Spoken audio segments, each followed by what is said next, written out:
मालासुधा कुंभ विबोध मुद्रा विद्या विराजत करवारि जातां अपार कारुण्य सुधांबुराशिं श्री शारदांबां प्रणतोस्मि नित्यम् आनंदमानंदकरं प्रसन्नं ज्ञानस्वरूपं निजबोधरूपं योगीन्द्रमीड्यं भवरोगवैद्यं श्रीमद्गुरुं नित्यमहं नमामि। क्षेत्ರದ ಅಧಿದೇವತೆಯಾದ ಮಹಿಷಾಸುರಮರ್ದಿನಿ ತಾಯಿಯ ಚರಣಕಮಲಗಳಿಗೆ ಶಿರವಾಗಿ ನಮ್ಮ ಮಠದ ಸ್ವಾಮಿಗಳನ್ನು ನೆನಪಿಸಿಕೊಂಡು ಅವರಿಂದ ಆಶೀರ್ವಾದವನ್ನು ಬಯಸಿ ಸೇರಿರುವ ಎಲ್ಲ ಬಂಧು ಬಾಂಧವರಿಗೆ ಅಭಿವಂದನೆಯನ್ನು ಕೊನೆಯವರೆಗೆ ಕುಳಿತುಕೊಳ್ಳುತ್ತೀರಿ ಎನ್ನುವ ಲಕ್ಷ್ಯವನ್ನು ಇಟ್ಟುಕೊಂಡು ಅಭಿನಂದನೆಯನ್ನು ಸಲ್ಲಿಸಿ ನನ್ನ ನೆಚ್ಚಿನ ಬಾಂಧವ್ಯದ ಸೆರೆಯಲ್ಲಿ ಕುಳಿತುಕೊಂಡಿರುವ ಸೆರೆಯನ್ನು ಹಂಚಿಕೊಂಡು ಅಧ್ಯಕ್ಷ ಸ್ಥಾನದಲ್ಲಿರುವ ಮಾನ್ಯ GR ಭಾಗವತ್ರೆ ಹಾಗೂ ಒಂದು ಕಾರಣಕ್ಕೆ ಒಪ್ಪಿಕೊಂಡ್ರು, ನಾನು ಹೇಳಿದ್ರೆ ಒಪ್ಪಿಕೊಂಡಿರಲಾಗಿತ್ತು, ನಾನು ಅದೇ ಉದ್ದೇಶದಿಂದ ಒಪ್ಪಿಕೊಂಡಿದ್ದೇನೆ. ಹಾಗಾಗಿ ಸಮಾನವಾದಂತಹ ಅಭಿಪ್ರಾಯ ನಮ್ಮಲ್ಲಿ. ಮಹಿಷಾಸುರಮರ್ದಿನಿ ತಾಯಿಯ ಸನ್ನಿಧಿಯಲ್ಲಿ ನಮಗೆ ಸನ್ಮಾನ ಮಾಡ್ತಾರೆ ಅಂದರೆ ಅದು ತಾಯಿಯ ಅನುಗ್ರಹ, ಆಶೀರ್ವಾದ. ಈ ಒಂದು ಆಶೀರ್ವಾದ ಅನುಗ್ರಹವನ್ನು ನಾವು ಶಿರಸ ವಹಿಸಬೇಕು, ತಿರಸ್ಕರಿಸಬಾರ್ದು ಅಂತ ನನಗೆ ಅನಿಸ್ತದೆ. ಸರಿ ಹಾಗಾದ್ರೆ ಬಂದ್ಬಿಡ್ತೆ ಅಂತ. ಅಂದರೆ ಇದಕ್ಕೆ ಅವರ ಅಂತರಂಗ ಮಾತ್ರ ಅಲ್ಲ, ನನ್ನ ಅಂತರಂಗವೂ ಅದೇ. ಹಾಗಾಗಿ ನಾನು ಸನ್ಮಾನಕ್ಕೆ ಒಪ್ಪಿಕೊಂಡಿದ್ದು. ಬೇರೆ ಕಾರಣ ಇದು ಹೇಳ್ತೇನೆ ನಾನು. ಇನ್ನು ಉಮಾಕಾಂತ ಭಟ್ರ ಬಗ್ಗೆ ಹೇಳಬೇಕು. ನಮ್ಮ ಹವ್ಯಕ ಸಮಾಜದ ವಿದ್ವನ್ಮಣಿಗಳಾದ ಪ್ರಥಮ ಪಂಕ್ತಿಯಲ್ಲಿ ಬರುವ ವಿದ್ಯಾವಾಚಸ್ಪತಿಗಳಾದ ನನ್ನ ಗುರುಸ್ಥಾನದಲ್ಲಿರುವ ಮಾರ್ಗದರ್ಶಕರಾದ ಉಮಾಕಾಂತ ಭಟ್ರು ಮುಖ್ಯ ಅತಿಥಿಗಳಾಗಿ ಇವತ್ತು ನಮಗೆ ಲಭ್ಯವಾದದ್ದು ವಿದ್ಯಾದಶಮಿಯ ಪರ್ವಕಾಲವಾದ್ದರಿಂದ ನೀವು ಸಿಕ್ಕಿದ್ದೀರಿ. ಹಾಗಾಗಿ ನಿಮಗೆ ನಾನು ಮೊದಲೇ ಹೇಳ್ತೇನೆ, ಸ್ಪರ್ಧೆ ಇಲ್ಲ, ಖಂಡಿತ ನಿಮಗೆ ಸನ್ಮಾನ ಮಾಡುವ ನಂದು ಸ್ಪರ್ಧನೆ. ಮತ್ತೆ ಇವತ್ತು ಸ್ಪರ್ಧೆ ಇಲ್ಲ, ಯಾಕೆಂದ್ರೆ ನಿಮ್ಮ ಸ್ಥಾನ ಅದು. ನೀವು ಗುರುಸ್ಥಾನದಲ್ಲಿದ್ದವರು. ನನಗೆ ಪೀಠ ಪ್ರಜ್ಞೆಯನ್ನು ಹೋಗಲಾಡಿಸಿ ಪಾಠ ಪ್ರಜ್ಞೆಯನ್ನು ಕೊಟ್ಟವರು ಇವರು. ಹಾಗಾಗಿ ಗುರುಸ್ಥಾನ. ಇನ್ನೊಂದಿದೆ, ನಾನು ಮೊದಲು ಮೈಸೂರಿಗೆ ಹೋದಾಗ ತಮ್ಮ ಬಂದಿಯನ್ನ ಕೇಳಿದ್ರು, ಬಂದೆ ಅಂದೆ. ಬಂದ್ರಾಜಿಲ್ಲೆ ಚಲೋ ಓದವು, ನಮ್ಮ ತಂದೆ ತಾಯಿಗಳಿಂದ ಬಂದ ಉಪದೇಶದ ಮಾತು ಈ ಮುಖದಿಂದಲೂ ಬಂತು. ಹಾಗೆ ವಿದ್ವತ್ ಭೂಷಣ್ ಹೋದ್ರಾಜಿಲ್ಲೆ ಜರಿ ಶಾಲು ಬರೋವು ನೋಡು ಅಂದ್ರು. ನನಗೆ ಯಾವಾಗ ಜರಿ ಶಾಲು ಅಂತ ಹೇಳಿದ್ರು ಇವತ್ತು ತಂದಿದ್ದೇನೆ, ಆದ್ರೆ ತಾಯಿ ತೆಗಿಲಿಲ್ಲ.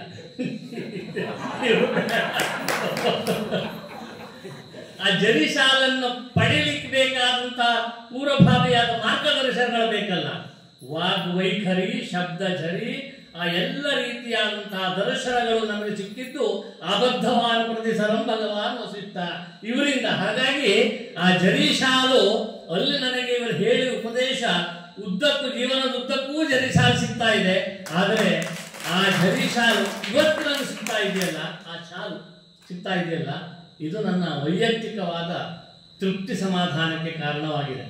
ಯಾಕೆಂದರೆ ಇಲ್ಲಿ ನಾನು ಸನ್ಮಾನವನ್ನು ತೆಗೆದುಕೊಳ್ಳುವಾಗ 2 ಜನ ದಿಗ್ಗಜರನ್ನು ನೆನಪು ಮಾಡಿಕೊಳ್ತೇನೆ. ನಾನು ಮೈಸೂರು ಪಾಠಶಾಲೆಗೆ ಹೋದಾಗ 2 ದಿಗ್ಗಜರು ನಮಗೆಲ್ಲ ದಿಗ್ಭ್ರಾಂತಿ ಉಂಟು ಮಾಡಿದವರು. ಒಂದು ಉಮಾಕಾಂತ ಭಟ್ರು, ಇನ್ನೊಂದು ಅಗ್ಗೇರೆ ಗಂಗಾಧರ ಭಟ್ರು ಅಂತ. ಹೋದ್ಮೇಲೆ ಸವಾರಿಯೇ ಸವಾರಿ. ನಿಮ್ಗೆ ಗೊತ್ತಿದೆ, ಅವ್ರ ಸ್ವಭಾವ ಭಾಳ ಚೆನ್ನಾಗಿ ಗೊತ್ತುಂಟು. ಲಯ, ಗಟ್ಟಿ ಲಯ ಅವರಿತ್ತು. ಪೆಟ್ಟು, ಬಿಗಿ ಪೆಟ್ಟು. ಈ ಲಯ, ಈ ಪೆಟ್ಟಿನ ಮಧ್ಯದಲ್ಲಿ ನಾವು ಹೆಜ್ಜೆ ಇಡಬೇಕು. ಯಾಕಾದಿತ್ತು ನೋಡಿ ನೀವು. ಆದರೂ ನಾನು ಹೆಜ್ಜೆ ಇಟ್ಟಿದ್ದೇನೆ, ಹೆಜ್ಜೆ ಇಟ್ಟ ಹೊರತು ಸರಿ ಅನಿಸಿಕೊಂಡಿದ್ದೇನೆ.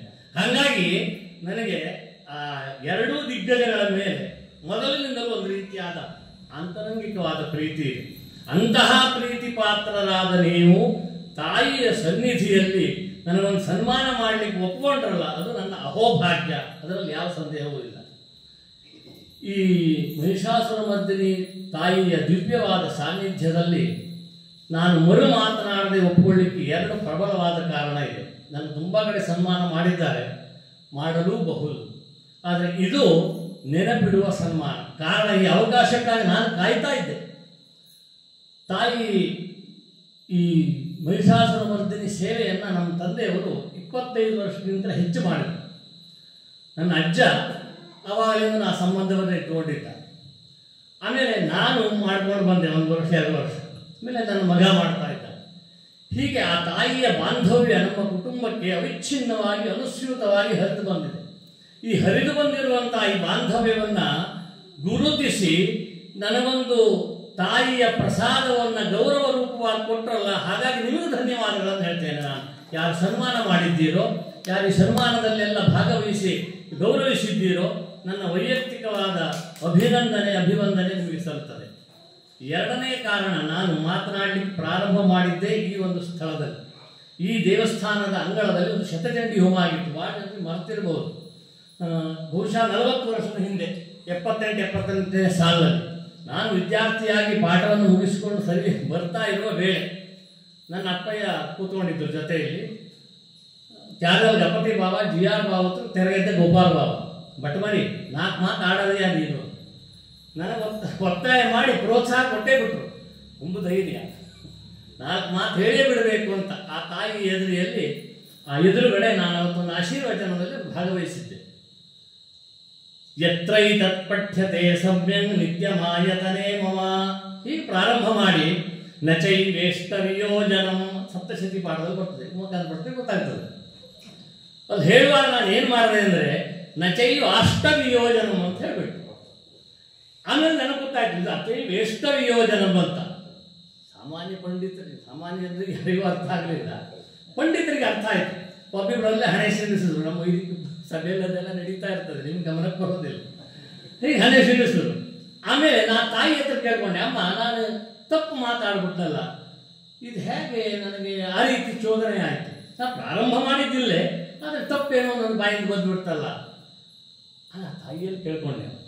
ಶ್ವಪಾಕೋ ಜಲ್ಪಾಕೋ ಭವತಿ ಮಧುಪಾಕೋಪಮಗಿರ ನಿರಾತಂಕೋ ರಂಕೋ ವಿಹರತಿ ಚಿರಂಕೋಟಿ ಕನಕೈಃ ತವಾಪರ್ಣೆ ಕರ್ಣೆ ವಿಶತಿ ಮನುವರ್ಣೆ ಫಲವಿದಂ ಜನಃಕೋ ಜಾನೀತೆ ಜನನಿ ಜಪನೀಯಂ ಜಪವಿಧೌ. ಜಲ್ಪಕನಾಗಲಿ, ಮಧುಪಾಕವಾಗಲಿ, ಅಪಾಕವಾಗಲಿ, ಏನೋ ನನ್ನ ಬಾಯಿಂದ ನೀನು ಉಚ್ಚಾರ ಮಾಡಿಸಿದ್ದೀಯೇ, ಆದರೆ ನಿನ್ನ ನಾಮವನ್ನು ಭಕ್ತಿಯಿಂದ ನಾನು ಉಚ್ಚರಿಸಿದ್ದೇನೆ, ಕ್ಷಮೆ ಇರಲಿ ಅಂತ ಕೇಳಿಕೊಂಡೆ. ಬಹುಶಃ ಆ ಕೂಗು ಆ ತಾಯಿಗೆ ಕೇಳಿ ಸಾಮಾನ್ಯ ನನ್ನ ಮನುಷ್ಯನನ್ನು ಇಷ್ಟು ಎತ್ತರಕ್ಕೆ ಬೆಳೆಯುವಂತೆ ಅನುಗ್ರಹ ಮಾಡಿದ್ದಾರೆ. ಆ ಕಾರಣಕ್ಕೆ ಅದನ್ನು ನಾನು ಒಪ್ಪಿಕೊಂಡಿದ್ದೇನೆ. ವಾಸ್ತವಿಕವಾಗಿ ಆ ಒಂದು ಸಂದರ್ಭ ಆಗಿತ್ತು. ಅಂದರೆ ಆ ರೀತಿಯಾದಂತಹ ಅನುಗ್ರಹ, ಈ ತಾಯಿಯ ಅನುಗ್ರಹ ನಮಗೆ ಪ್ರಾಪ್ತವಾದದ್ದು. ಅದು ನನ್ನ ಯೋಗ, ನನ್ನ ಭಾಗ್ಯ.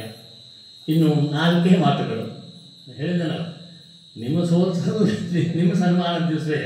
ಯಾಕೆಂದರೆ ಇವತ್ತು ಭಾಳ ಸುಂದರವಾಗಿ ಯಾವಾಗಲೂ ವಿಷಯವನ್ನು ಚೌಕಟ್ಟಿನಲ್ಲಿ ವ್ಯವಸ್ಥಿತವಾಗಿ ನಿರೂಪಣೆ ಮಾಡಿ ಸ್ಥಾಪನೆ ಮಾಡ್ತೇನೆ, ಅದನ್ನು ಸಂದೇಹವೇ ಇಲ್ಲ.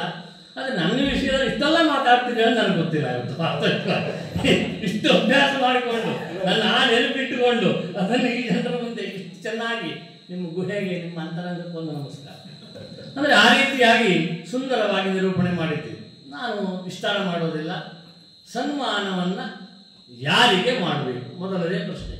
ನನಗೆ ಪ್ರತಿನಿತ್ಯ ಅನ್ನಿಸ್ತದೆ, ಬಟ್ ನಿಮ್ಗೊಂದು ಸನ್ಮಾನ ಮಾಡೋ ಹೇಳಿದ್ದೆ ಅಂದ ಕೂಡಲೇ ದಿವಸ ಮಾಡ್ತಾರಲ್ಲ, ಮನೆ ಬರ್ತಿ ಕೂತ್ಕೊಳ್ತಿ, ಹಸರಿ ಕೊಡ್ತೀವಿ, ಕಾಲು ಮುಟ್ಟು ನಮಸ್ಕಾರ ಮಾಡ್ತೀವಿ, ಶಾಲೆ ಹೊದಿಸ್ತೀರಿ, ನಂತರ ಅಟ್ಟೆ ದಕ್ಷಿಣೆ ಕೊಡ್ತೀರಿ, ಸಣ್ಣದಾಗಲಿ ದೊಡ್ಡದಾಗಲಿ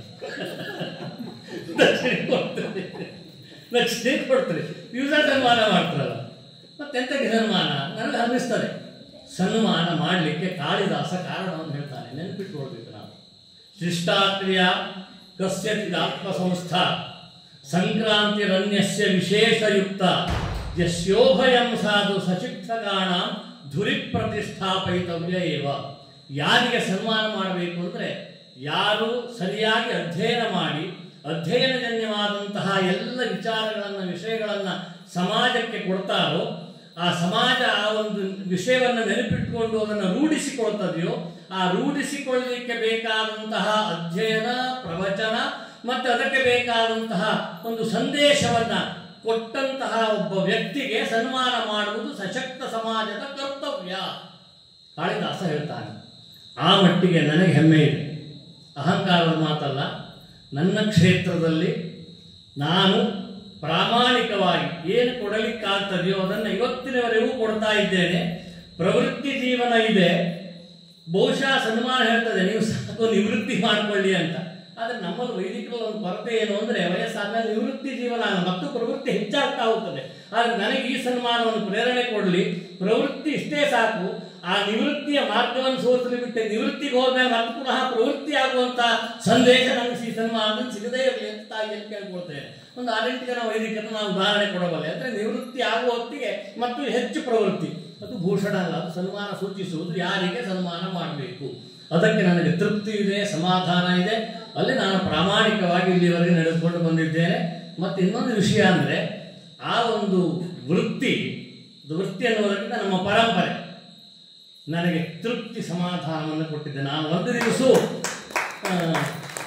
ದೊಡ್ಡ ಉದ್ಯೋಗಸ್ಥರಾಗಬೇಕಾಗಿತ್ತು, ನೌಕರಸ್ಥರಾಗಬೇಕಾಗಿತ್ತು, ಲಕ್ಷಗಟ್ಟಲೆ ಸಂಬಳ ತರುವಂತಹ ಒಂದು ಉದ್ಯೋಗ ಬೇಕಾಗಿತ್ತು ಅಂತ ಪ್ರಾಮಾಣಿಕವಾಗಿ ನನಗೆ ಒಂದು ದಿವಸ ಅನಿಸಲೇ ಇಲ್ಲ. ಸಿಟ್ಟು ಬಂದಾಗ ಹೆಂಡತಿ ಅಂತ ಹೇಳಿದ್ದು ಉಂಟು, ಈ ರಗಳಿ ಯಾರಿಗೆ ಬೇಕಾಗಿತ್ತೆ. ಆದರೆ ಅಂತಃಕರಣ ತೃಪ್ತವಾಗಿ ಸಮಾಧಾನವಾಗಿ ನಾನು ಮಾಡುವ ಕೆಲಸದಲ್ಲಿ ನನಗಿದೆ. ಇದು ನಾನು ಕಂಡಂತಹ, ಸಾಧಿಸಿಕೊಂಡು ಬಂದಂತಹ, ನಾನು ಸಾಧಿಸಲೇಬೇಕಾದಂತಹ ಸತ್ಯ ಆಗಿತ್ತು. ಆ ಸತ್ಯವನ್ನು ನಾನು ಇಟ್ಕೊಂಡಿದ್ದೇನೆ. ಯಾಕೆ ಮಾಡಬೇಕು, ಇದು ಎರಡನೇ ಪ್ರಶ್ನೆ. ಯಾರಿಗೆ ಮಾಡಬೇಕು ಅಂತಾಯಿತು. ಯಾಕೆ ಮಾಡಬೇಕು? ಒಂದು ಸಶಕ್ತ ಸಮಾಜದ ಕರ್ತವ್ಯ ಏನು ಅಂದರೆ, ನಾನು ಹೇಳಿದಲ್ಲ ನೀವು ಪ್ರತಿನಿತ್ಯ ಸನ್ಮಾನ ಮಾಡ್ತೀರಿ ಅಂತ. ಚಾಣಕ್ಯ ಒಂದು ಕಡೆ ನೀತಿ ಸೂತ್ರದಲ್ಲಿ ಹೇಳ್ತಾನೆ, ಪೂಜಾರ್ಹ ಪೂಜೆಯೇ ನಿತ್ಯಂ ನಾವನ್ನೇತ್ ಕದಾಚನ. ಅದು ಪೂಜಾರ್ಹರನ್ನು ಪೂಜೆ ಮಾಡುವುದು ಸಮಾಜದ ಒಂದು ಪ್ರೇರಣಾ ಶಕ್ತಿಯಂತೆ. ಹೀಗೆ ನನಗೆ ಸನ್ಮಾನ ಮಾಡಿದ್ದನ್ನು ನೋಡಿ ಯಾವುದೋ ಒಬ್ಬ ವ್ಯಕ್ತಿಗೆ ಅಥವಾ ಯಾವುದೋ ಒಂದು ಸಾಮಾನ್ಯ ಸಮೂಹಕ್ಕೆ, ಸಮಾಜಕ್ಕೆ ನಾನು ಆ ಸ್ಥಾನವನ್ನು ಏರಬೇಕು ಅನ್ನುವಂಥ ಕಲ್ಪನೆ, ಪ್ರೇರಣೆ ಸಿಗ್ತದೆಯಲ್ಲ, ಅಂತಹ ಪ್ರೇರಣೆಯನ್ನು ಕೊಡುವುದು ಸಮಾಜದ ಆದ್ಯ ಕರ್ತವ್ಯವಾದ್ದರಿಂದ ಸನ್ಮಾನವನ್ನು ಮಾಡಬೇಕು ಸಾಮೂಹಿಕವಾಗಿ ಅಂತ. ಪೂಜಾಧಾನ್ ಪೂಜೆಯೇ ನಿತ್ಯಂ ದಾವಮನ್ಯೇನ್ ಕಯಾಚನ. ಪೂಜ್ಯ ಪೂಜಾ ಪ್ರತಿಬದ್ಧಾತಿ ಶ್ರೇಯ ಪೂಜ್ಯ ಪೂಜಾ ವ್ಯತಿಕ್ರಮ. ಶ್ರೇಯಸ್ಸನ್ನು ಪಡೆಯುವವರು ಆ ಮಾರ್ಗವನ್ನು ಇಟ್ಕೊಳ್ಬೇಕು ಅನ್ನುವುದಾಗಿ ಅವ ನಮಗೆ ಎಚ್ಚರಿಕೆಯನ್ನು ಕೊಡ್ತಾನೆ. ಯಾರು ಮಾಡಬೇಕು ಸನ್ಮಾನವನ್ನು? ದೊಡ್ಡ ಪ್ರಶ್ನೆ. ಉಮಾಕಾಂತ ಭಟ್ರಿಗೆ ನನಗೆ ಇಬ್ಬರಿಗೂ ಅನುಭವ ಉಂಟು. ಅಪಾಂತೆಯರಲ್ಲಿ ಸನ್ಮಾನ ಮಾಡಬಾರ್ದು. ಎಷ್ಟೋ ಸಲ ಹಾಗಾಗ್ಬಿಡ್ತದೆ. ಸನ್ಮಾನಕ್ಕೆ ಕರೆದು ಬಿಡ್ತಾರೆ, ವೈದಿಕರ ಇರಬಹುದು, ಇನ್ನು ಯಾವುದೋ ಸಂದರ್ಭಗಳಿರಬಹುದು.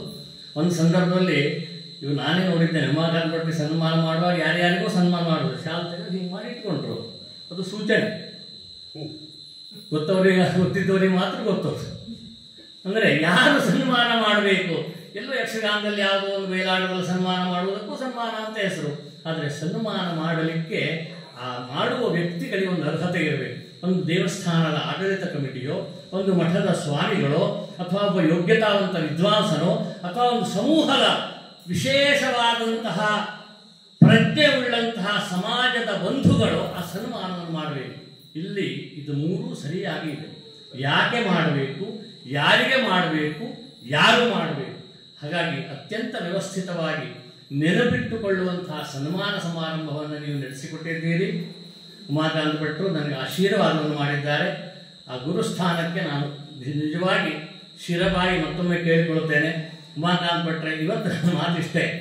ನಿಮ್ಮ ಸನ್ಮಾನ ಸಮಾರಂಭಕ್ಕೆ ನನ್ನ ಕರೆದರೆ ನಿಮಗಿಂತ ಹೆಚ್ಚು ನಾನು ಮಾತಾಡಿ ತೋರಿಸ್ತೇನೆ.